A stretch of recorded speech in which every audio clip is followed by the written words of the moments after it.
আগের দিনে মিনি ভ্লগে তো আমার পরিবারের কথা বলেছিলাম, মানে আমার বাবা মা ভাই।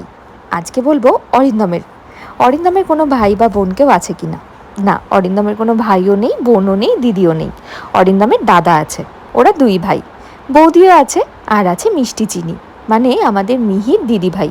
ওদিকে যেরকম মিহির দিদি ভাই আছে, এদিকে কিন্তু মিহির দাদা ভাইও আছে, সন্দেশ দাদা ভাই। সন্দেশকে তো তোমরা অনেকেই চেনো। আর তোমরা অনেকেই জিজ্ঞেস করেছো সন্দেশ আমার কে হয়। সন্দেশ আমার দিদির ছেলে।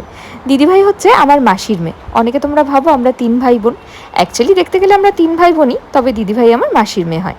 আর চিনির সঙ্গে তোমাদের এখন আলাপ নেই, তবে খুব তাড়াতাড়ি আলাপ করিয়ে দেবো।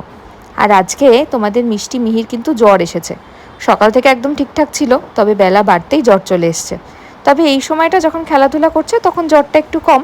ডাক্তারকে ফোন করেছি, ডাক্তার বলেছেন আজকের দিনটা দেখে কালকে অবশ্যই একবার দেখিয়ে নিতে। তোমরা প্রে করো মিহি যেন তাড়াতাড়ি সুস্থ